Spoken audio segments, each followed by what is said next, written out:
everyone to Zoom into Books this afternoon.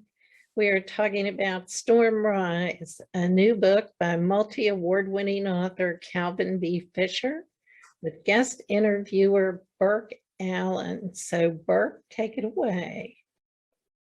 Hey, thank you so much for being here for our special podcast simulcast with our friends from Zoom into Books and Headline Books. This is the Big Time Talker podcast, and we're everywhere now on Audible. We're on iHeartRadio, wherever you download your podcast. Thank you so much for being here. Thank you for subscribing. Tell a friend if you like what you hear.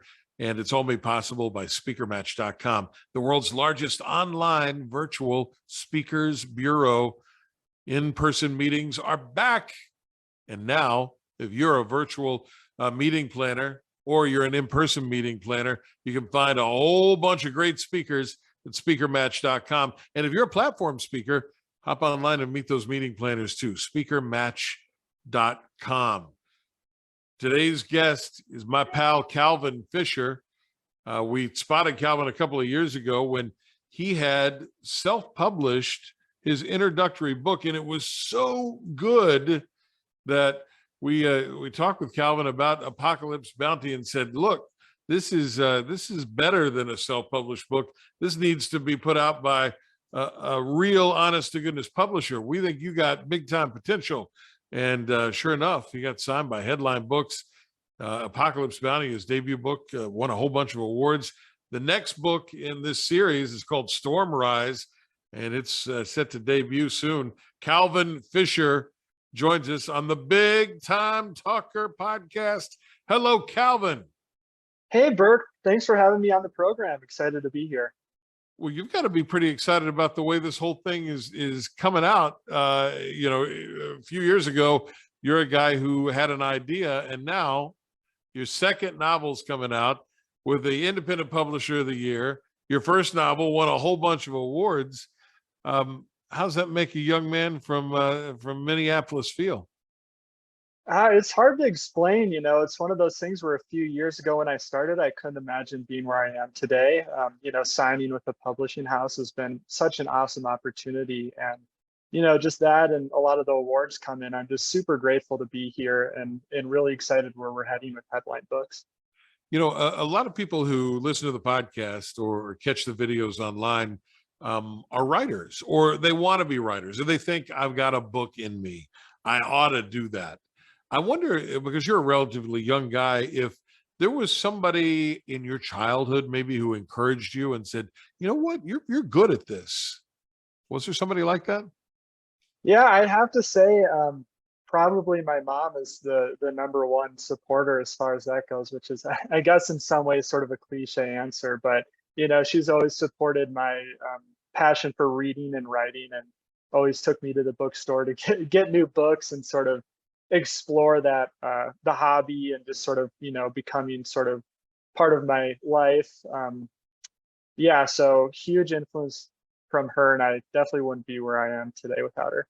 So it's great to have support from mom and support at home when you're trying to do something that's a little different than what everybody else does. I'm assuming there are no other award-winning science fiction authors in your family, right? You would be the only one?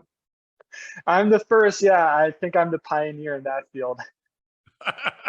Well, so as you're coming up and you're in school and you go all the way back to elementary school or middle school, do you remember the first story that you ever wrote? The first thing that came out of your head and got onto the paper? Yeah, I had a comic book series that I started writing when I was a kid. I forget the name of the hero exactly, yeah, but he was just at that time sort of a mishmash of different things I liked, like Spider-Man and Avatar: The Last Airbender. It definitely would have gotten sued for copyright if I tried to, release it big time. But yeah, just came out wrote a whole bunch of different comics, and my dad was kind enough to print them off at the office. So I had a whole stack that I would sell to my different neighbors and stuff who are, can't say they're probably the most riveting stories in the world, but they got a kick out of seeing me sort of going around the neighborhood. And, you had a childhood comic book racket happening. I love that. Yeah. Now, was there a time where you looked at your writing as a young person and maybe you looked at your buddy's writing and something clicked and you thought, my stuff is not like their stuff? My stuff is maybe a little more advanced than their stuff. Yeah, there was definitely a time in high school as I was writing my first novel that sort of hit.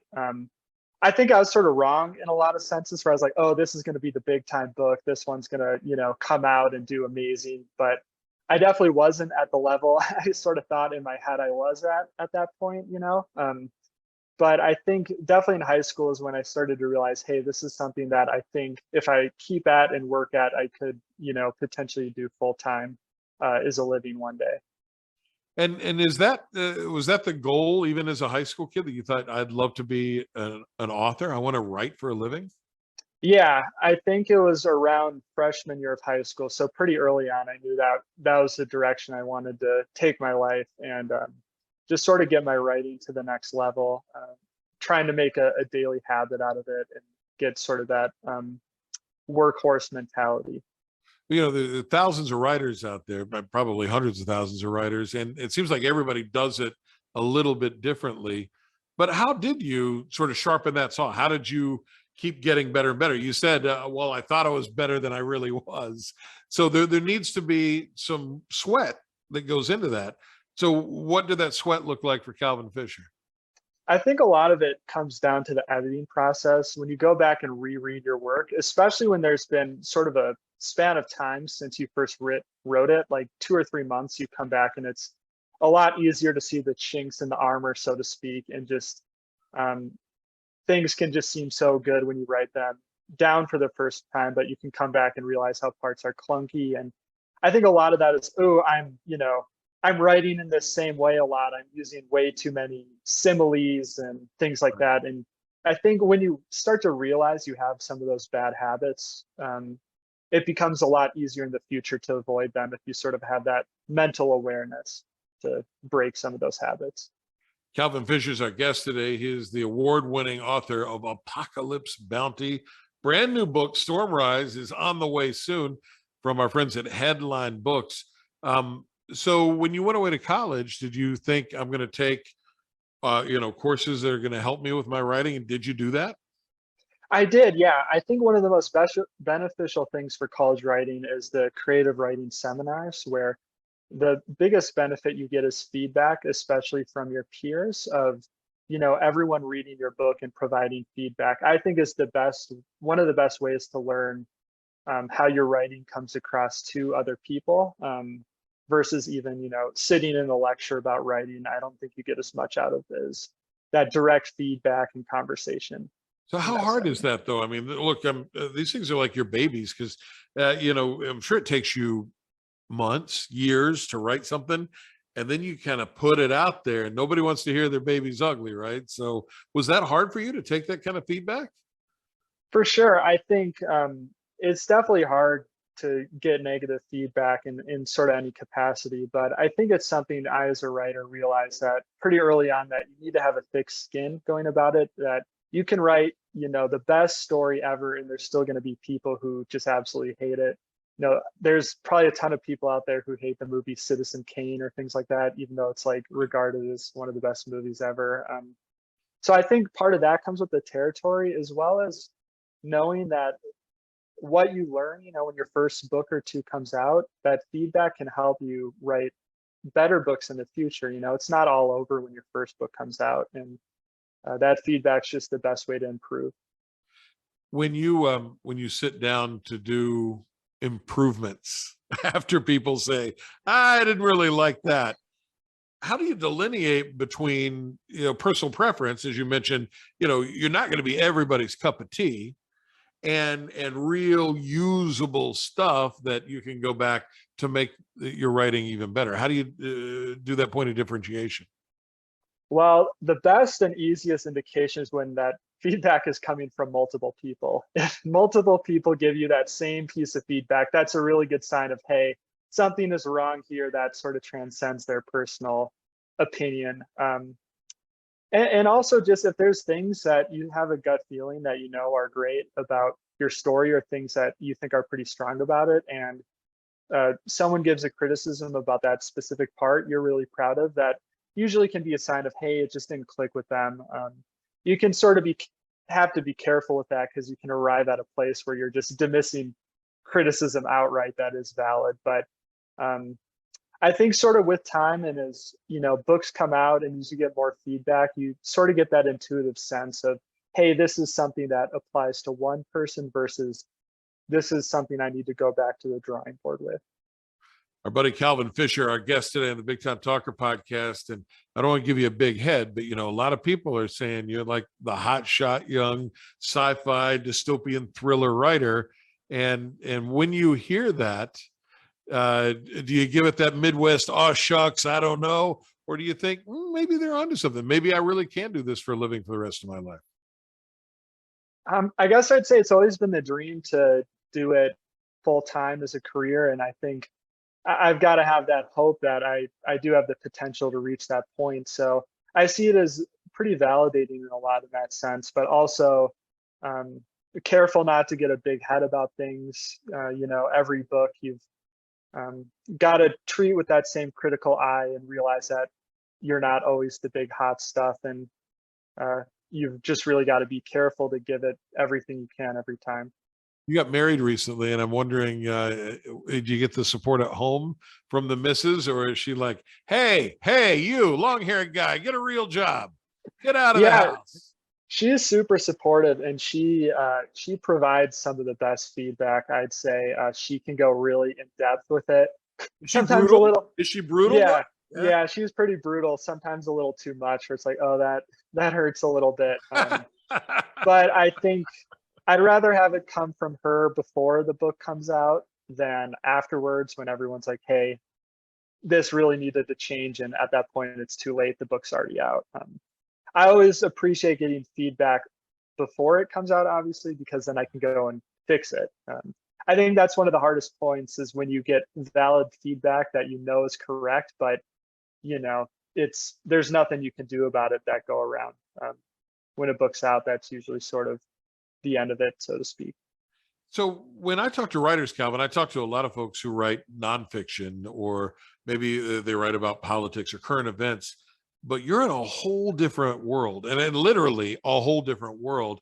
And I've always wondered how people like you that are world builders, whether it's in the video game space, the movie or TV space, or the author space, how you keep track of the detail that goes into that world and how you don't get, characters mixed up or timelines mixed up. Is there some sort of magic flow chart in the Calvin Fisher, quiver of arrows that you do that? How do you keep it all straight? Yeah, I have a lot of planning documents for sure, where it's just a whole bunch of characters, where they're at in the story, where they're going. And it can be really hard.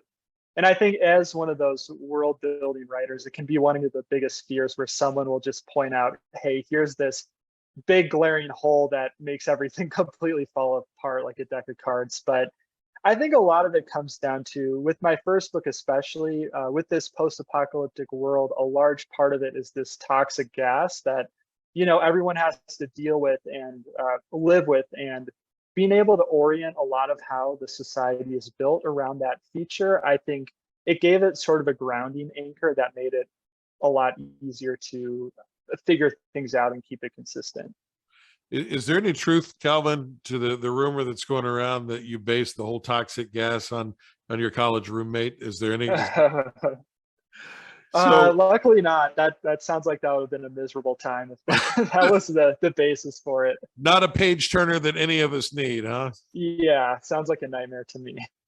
Hey, let's get into this sort of nightmare scenario for Apocalypse Bounty, your first book, which, as we talked about, was self-published. And then, people started to read it, and pretty soon publishers are knocking on your door and you got a deal. And then this follow-up, Stormrise. Talk about sort of the world that you've set up with this character, with Mark Northfield, and what happens in Apocalypse Bounty and then in Stormrise.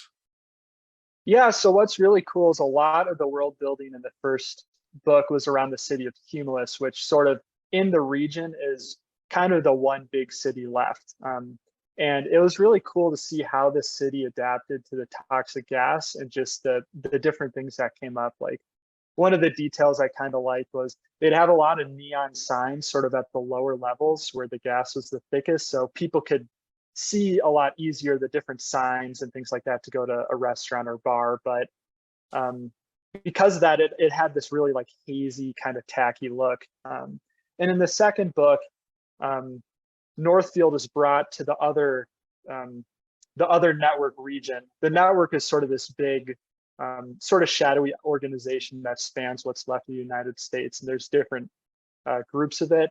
He's brought to a different region where there's an entirely new city that hardly anyone knows about, called New Medea. So it was really cool to explore a whole new city with different aspects to it, where there's similarities because they both had to survive in this toxic gas environment, but it had a different philosophy when it was built and things like that. So I think that part of it was really cool to explore. I thought it was interesting when the first book, Apocalypse Bounty, came out.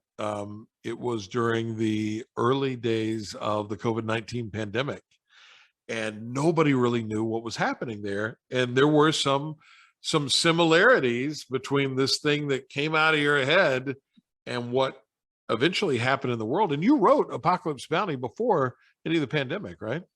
Yeah, a lot of the ideas came for it. I started writing and finished the first draft in 2017. And a lot of it was thinking about what would just be sort of a miserable environment to live in. And I thought, in a world where you had to sort of strap on a mask to go outside and the sort of outdoors would kill you, would be pretty miserable. And, you know, COVID came around, and sure enough, we're all strapping on masks to go outside and feeling miserable about it. So I think because of that, that might a little bit be responsible for some of the good reviews, because people could probably relate to the setting maybe a little bit better than they could another post-apocalypse. It almost grounded it in a way, which I'm not going to pretend I was a genie with my lamp rubbing it and figuring that out. But I think it was sort of a happy coincidence, or unfortunate, depending on perspective, that there's that sort of reflection with real life. Well, it certainly, made you think. It's things that make you go, right?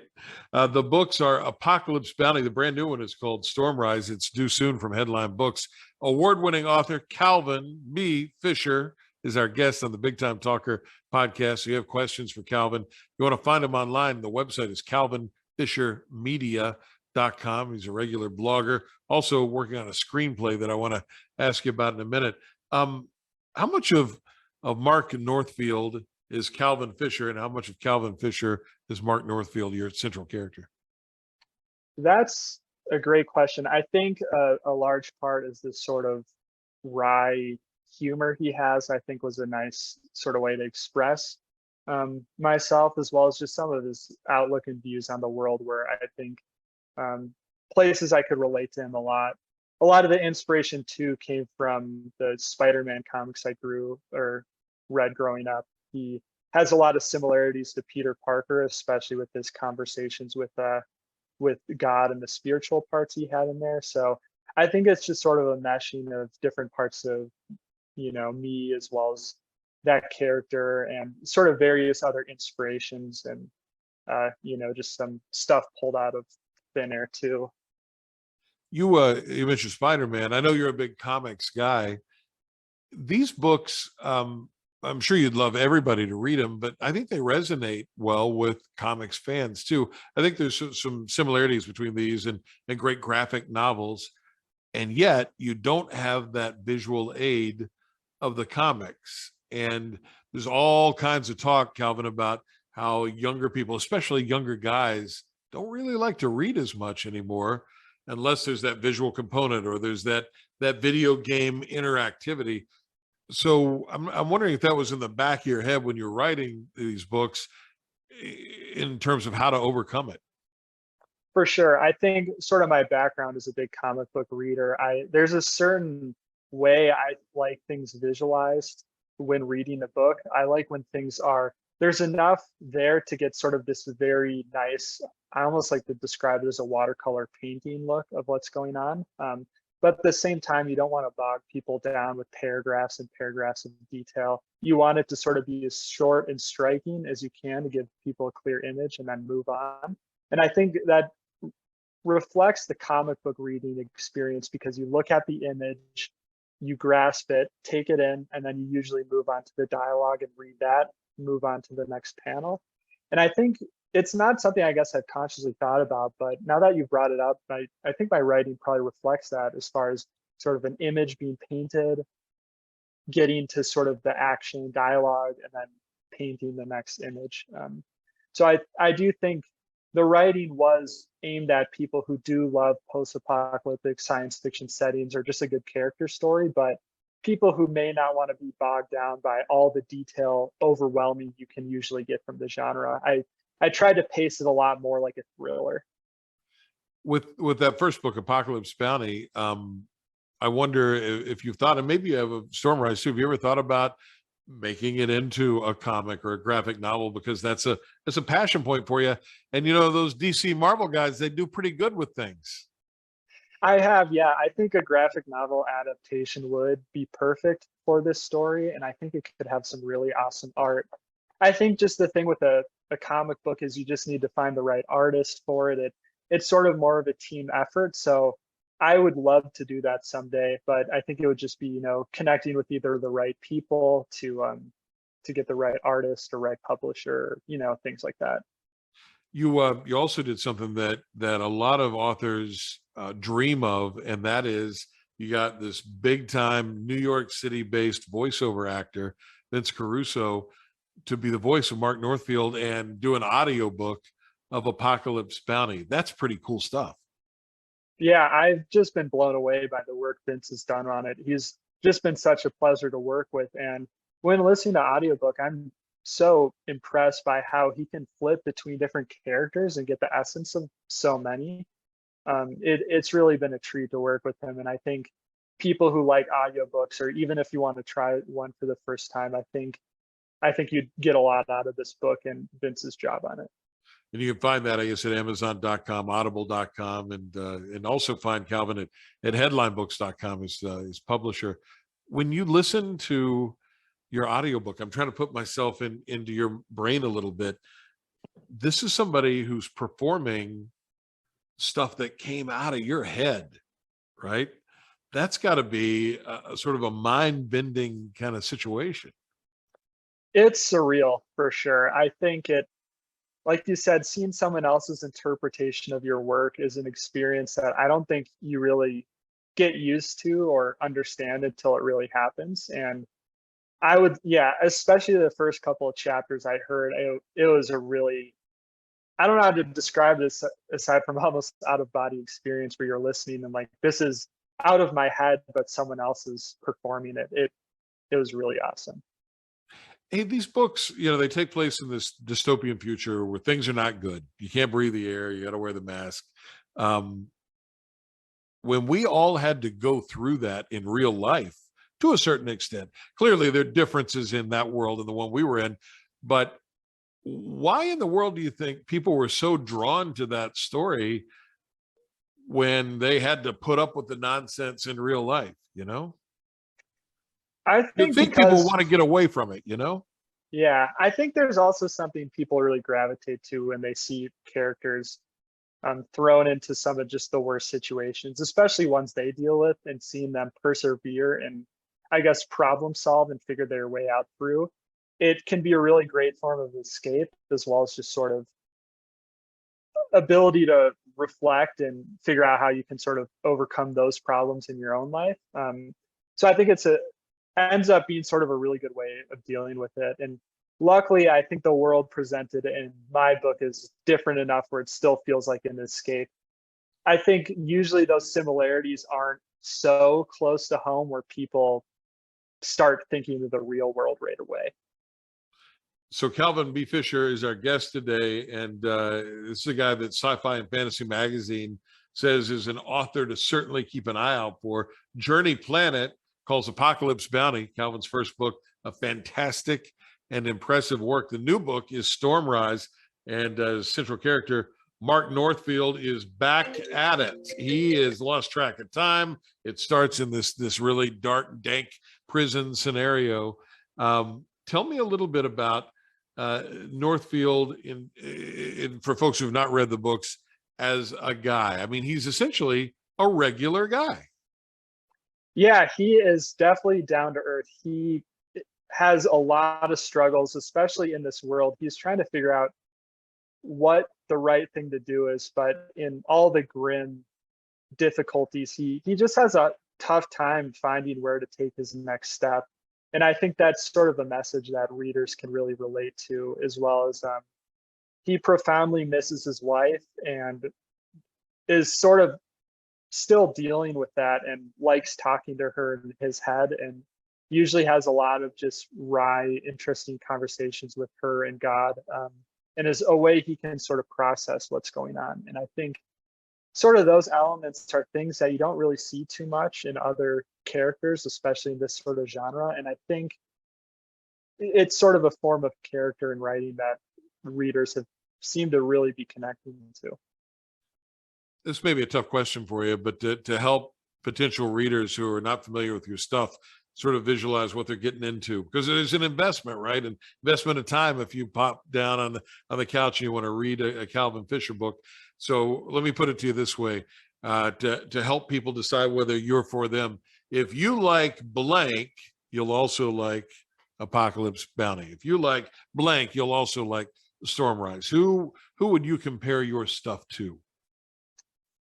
I think sort of a pretty big comparison is The Road by Cormac McCarthy. It's a very similar post-apocalypse in that sense, where it's a world of sort of ash, and it's about a father who is a very relatable character in his struggles to get his son just through into the next step.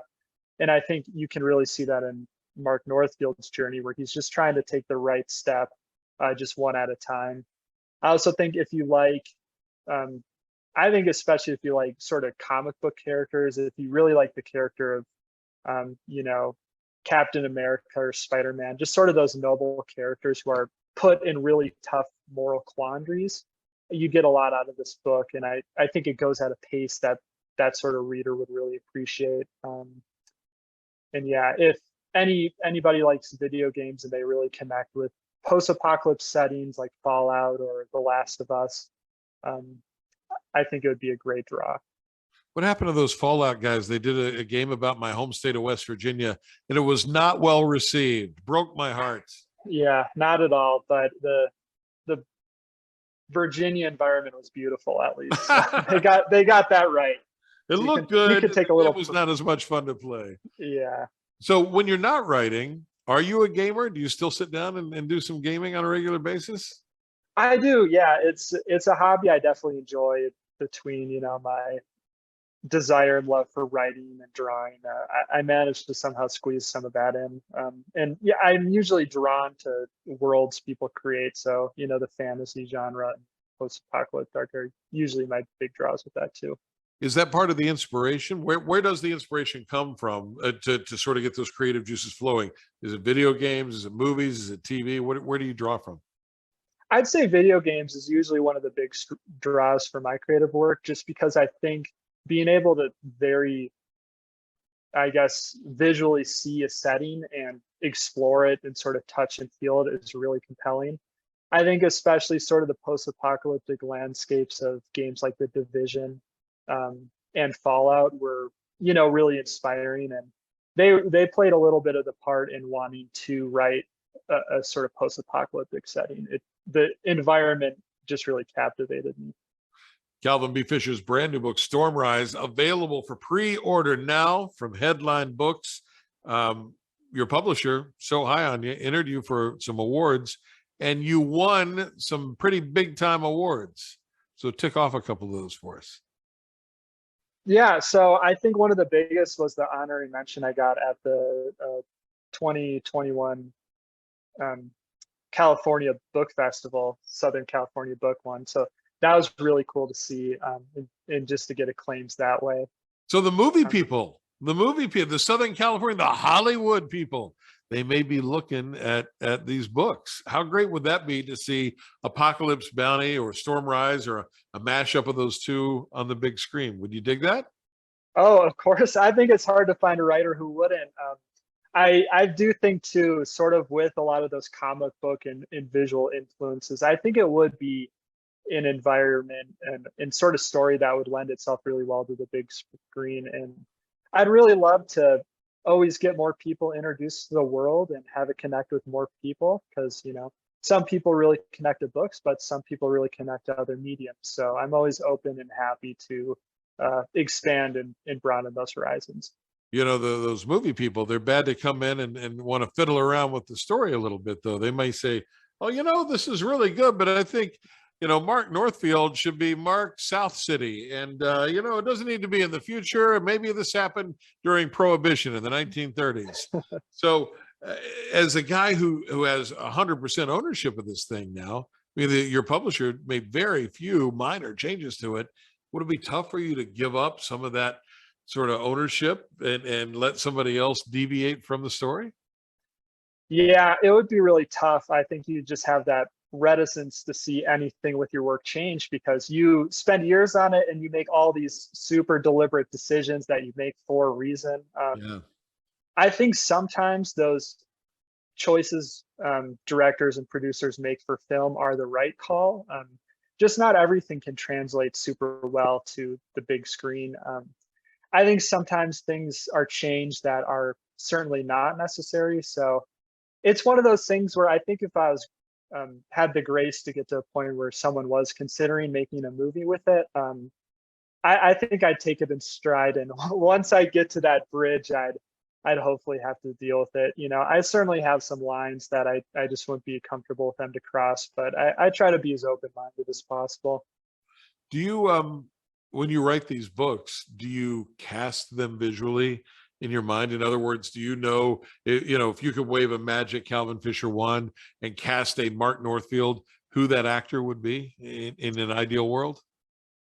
Usually when I am writing, I think of it in sort of those comic book terms. I actually think of the character in the sort of visual style of some of the artists I really like and what it would look like having them draw the character, Oh, that's if that makes interesting. sense. So not a real person then, but more of an Yeah. artist rendering.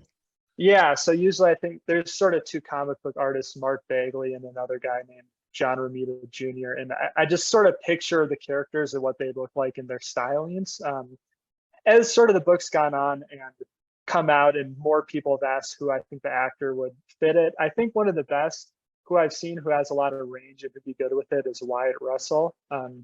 I think he could do a really good job and sort of captures the look and essence of the character. And if folks are not familiar with Wyatt Russell, what movies would they have seen him in or TV shows? The big ones I've seen him in is he was in that Overlord movie, sort of the World War II zombie one. He was also, the big thing I saw him in was the Black Mirror. He was in one of those episodes. It was sort of one about virtual reality. And maybe the most well-known was he was in I think the Winter Soldier and Captain America TV show that came out, which I'd never actually seen that show. So I can't comment on his performance there. But what I saw from Black Mirror and Overlord, I thought it would be pretty cool to see him play the main character. All right, Wyatt Russell, if you or your agent is listening, Calvin Fisher is interested in you optioning this book from Headline Books and getting it made. The new book, not that the first book was, a happy, joy kind of thing, a trip down Daisy Lane. The new one feels darker to me. It feels like he's in a world of hurt from the giddy up. And I wonder if that is more challenging to make, a really dark situation compelling and to, work humor in and to work in some light into a dark story, a dark space.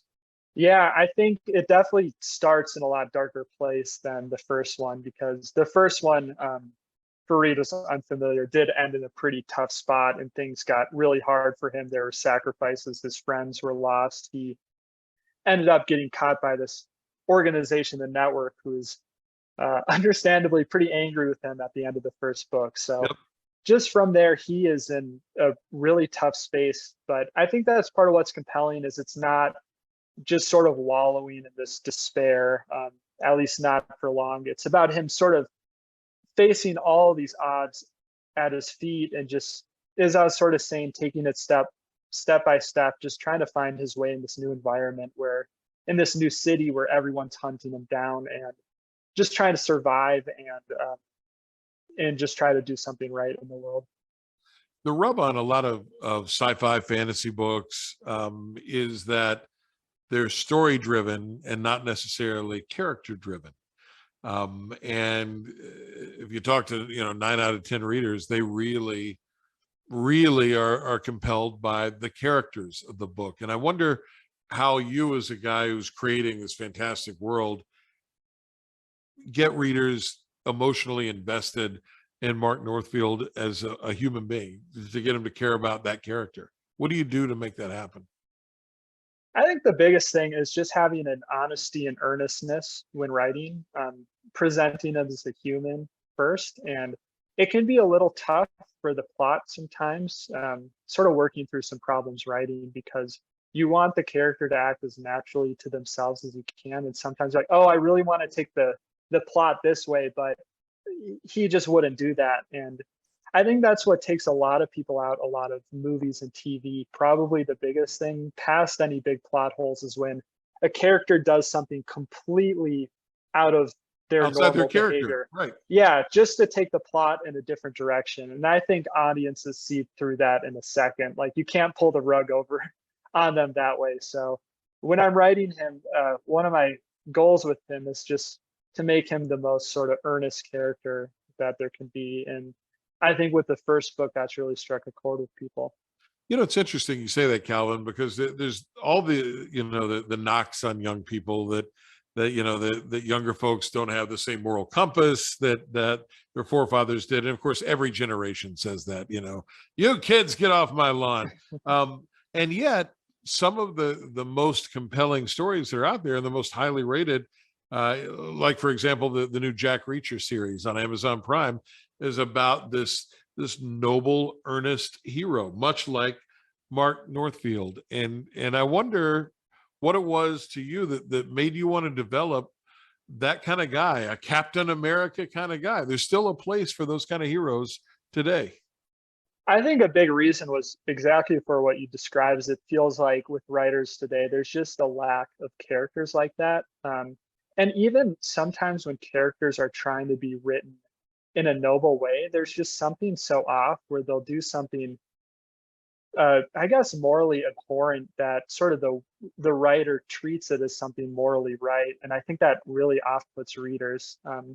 Like, I remember reading a comic where there's a hero who someone said something mean to them, so they crashed their car into a pole. And it's like, that's not really a heroic thing, but the way it was written, it was treated like that, oh, that's just what that person deserved and it was right. And I think that sort of disconnect I've sort of noticed in a lot of media is sort of what wanted me to write sort of a good hero who had a lot of flaws and made a lot of mistakes, but at their core, they had an earnest goal to be a good person.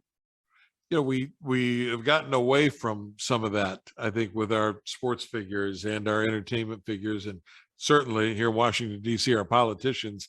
We need more Mark Northfields in this world, and we need more Calvin Fishers. So Stormrise about to come out. Would you recommend that someone read Apocalypse Bounty first to understand what's happening in Stormrise? Or if they see Stormrise on the bookshelf at their local Barnes and Noble and they go, that cover looks interesting, that story looks good, can they read Stormrise and then get caught up? They can read it. It is a direct sequel to the first one, so there's a certain amount of baggage that's unavoidable bringing into the second book. So I think the readers would get a lot out of reading the first one first, and I think it would greatly improve their experience. But you can just jump into the second one. It takes place in a new environment, and a lot of the story threads are a lot more present at the first part, but since it's moving to a whole new city with a lot of new characters, I wouldn't say it's mandatory reading. If the plot of the second and what's going on sounds, more engaging to a reader, I'd say they can jump in. But I guess as a writer, sort of biased, and of course I want everyone to read every one of my books, but the publisher will be all about that. The publisher is like, buy them both and pick up the audiobook and pre-order the comic that hasn't been written yet. Yeah. So I'd say not mandatory. You won't be lost. You'll be able to understand what's happening just fine, but I'd say strongly recommended to read the first. Favorite part of being a sci-fi writer? What do you like the most? I'd say just that ability to create a new world, and I think it just gives a lot of opportunity to put characters and people into just situations that would be harder to do in real life and take them to places you wouldn't be able to. And I think it just gives people the bond, I think, of really connecting with them. So I think just the ability to work with those characters in those cool places. You know, you talked about earlier in the conversation that you started the first book, Apocalypse Bounty, in 2017. How long did it take you to write that book all in? All in, I guess it got published in 2020 for the first time. So, 3 years in total. The first draft probably took about 6 or 7 months, but it was something I just would leave, come back to, do more work on it, leave and come back. So it was definitely a long process. So I was just really happy to see it cross the finish line, and especially just the warm response it's received from pretty much everyone. It's just such a great feeling to see all that work just pay off and create something that readers really enjoy and connect with. What about the new book, Stormrise? Did that one take you? Well, it couldn't have taken you as long as that because it's going to come out before the end of 2022. How long did it take you to write Stormrise? Let's see. So it probably took me about, in total, a year to write. I realized I wanted to take it in a different direction. So I ended up sort of scrapping a lot of it and starting over. And so that sort of lengthened the process a bit. So once I restarted over, it took probably about 8 months or so.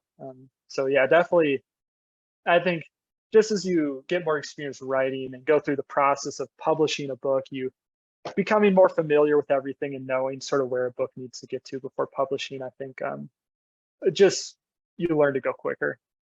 You feel like your writing has changed, improved from the first book to the second book? I think so. I think the prose is a lot stronger. I've, gotten a better handle just through all the feedback of what needs to be there. I've learned to cut out a lot of detail. I think that was the biggest learning experience on the first, is from the moment I handed it to my first editor to the moment I got it back, it was crazy how much of the book we cut out that just didn't. A lot of red lines, huh? Yeah, a lot of red lines. Mark that out. Yeah, so I think learning more of when to cut back and be more brief is probably the biggest lesson I learned. I thought it was interesting you said that in writing Stormrise that you took the book in a different direction. You threw out a lot of previous work. I have a close friend who's a New York Times #1 best-selling author, did the same thing. He was 3/4 of the way finished with the book and said, well, this isn't right, and just put it away and started all over again. How do you know when that happens, or when you get, writer's block, and how do you overcome those sorts of writer's challenges that everybody, I guess, who does this for a living comes to? Do you get up and walk away? Do you take a long walk? How do you reset? Yeah, with that, it at least was pretty easy. I could just tell it wasn't working, and even just writing new chapters were difficult because none of it was really clicking or feeling right with the way it was going. And I think a big part was just admitting to myself that I needed to start over. And it's a hard thing to do as a writer, but it's something I think that sort of separates the people who do it more professionally versus the hobbyists, just as far as having that ability to tell when something just is not working and you need to start over, just that awareness. Stormrise is the brand new book in the Northfield saga, second book in that series from Calvin B. Fisher. The first book, Apocalypse Bounty, big time award winner. Both are from Headline Books. Calvin, thanks for hanging out today. Good luck with the new book. Yeah, thank you so much. Excited. It was great talking to you, and really excited to get this book in readers' hands and get to experience more of Mark Northfield's journey. We are fans in our studios at the Big Time Talker podcast, brought to you in part by SpeakerMatch.com. Thank you, Speaker Match. Thank you to our guest, Calvin B. Fisher, award-winning sci-fi author. The new book, Stormrise, due any day now. Pre-order it from our pals at Headline Books, who we simulcast on Zoom into Books every once in a while. They let us crash their party. Thank you, Kathy. Thank you, Belinda, and the whole team there at Headline Books. And thank you for listening and being with us today. From our studios here in Washington, D.C., I'm Burke Allen. Sure do appreciate you being here. Go out and make it a great day. Bye, everybody.